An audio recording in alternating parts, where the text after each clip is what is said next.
Hi dear cricket fans, subscribers and friends of cricket happenings. This is your host Ram welcoming you to your regular edition of cricket happenings today. Well, as you know, we have just 15 hours before the World Cup really kicks off with the India versus Bangladesh game. That will be the first game, it will be the curtain raiser of ICC Cricket World Cup 2011. Everybody are absolutely eager to get there, and well, it's all going to start within 15 hours from now, and it starts 3:30 Canadian local time, India versus Bangladesh. And what a match it is going to be. Well, I'm not going to talk about that. If at all I get time, I would just pass some comments on that. But what I'm going to start off with is there is a warm-up match which has been played between Pakistan and England, resulted in a victory for England over Pakistan by 67 runs.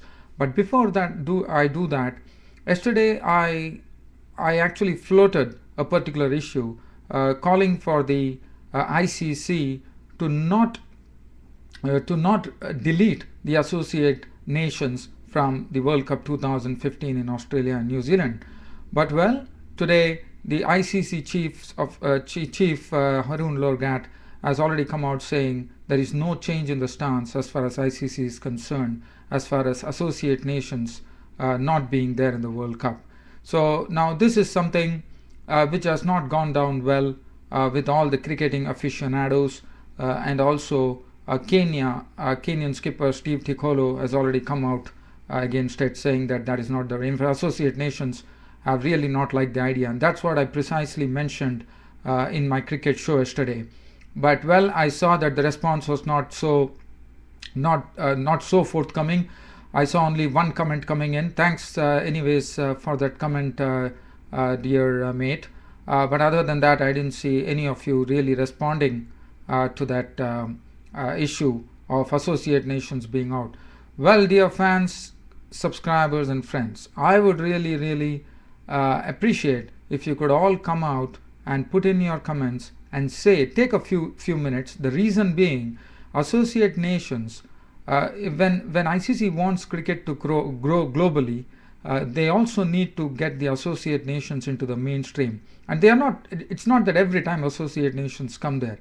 They work hard, dint of sheer hard work, league by league, they go to league number 1, and then finally come into the world cricket arena. So well, so I don't see any reason why the associate nation should be kept out. I feel sorry for them. And well, the ICC has not even taken a decision now. I still feel that ICC should actually review this decision. They have not taken a decision. They might be taking a decision shortly. So ICC has to really wait and think over it very thoroughly before they take a huge decision on associate nations being out of the Cricket World Cup in 2015, Australia and New Zealand. Well, the other thing what Haroon Lorgat has done is he has just defended himself by saying that he's going to, because the 2020 overs competition is really ripening up, so he feels that he's going to include 4 more countries. Instead of 12 countries participating in the 2020 World Cup, it would be 16. Yes, I do appreciate that.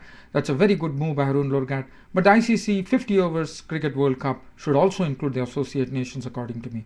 So dear cricket fans, subscribers and friends, I implore you all to write a few comments on this, saying what do you feel about it. Well, so right now I'm going to do a very quick wrap up of this as far as the warm-up game is concerned. For England, well, they had some very good knock from Kevin Pietersen. In fact, England made 273 all out. Kevin Pietersen, as you know, is going to open in the World Cup, which is going to be, according to me, it's going to make a huge difference. And Pietersen today demonstrated his skills as an opener by actually contributing 66 of 78 balls with 3 fours and 1 6. There were contributions from Ian Bell, who made 39 of 58 balls with 2 fours.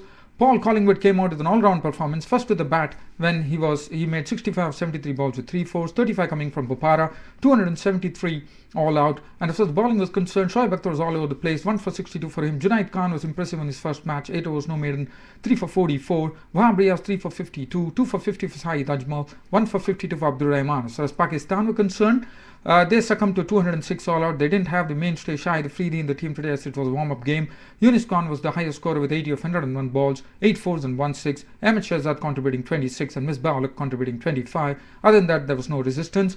And Stuart Broad got another 5-wicket haul for the second time in this warm-up matches.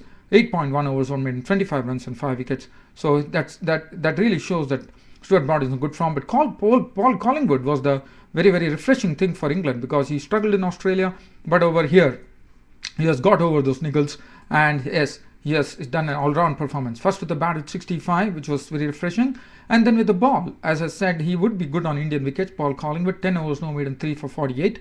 And that's it as far as the bowling goes. 1 for 34 for James Anderson, 1 for 29 for Tim Bresnan. Yardy 9 overs went for 44, and Ravi Bopara bowled 3 overs for 20 runs.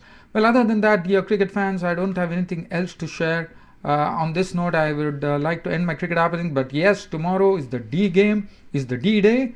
ICC Cricket World Cup 2011 kicks off with the India versus Bangladesh game, which starts tomorrow. And well, dear fans, I can only say that India are there for sweet revenge in this match, because 2007 World Cup, India were thrown out by Bangladesh, and Bangladesh would like to do a repeat of that, but India will go all the way to stop that tomorrow. That's it, dear cricket fans, subscribers and friends for Cricket Happenings. Wishing both the teams good luck. This is Ram signing off. Thank you.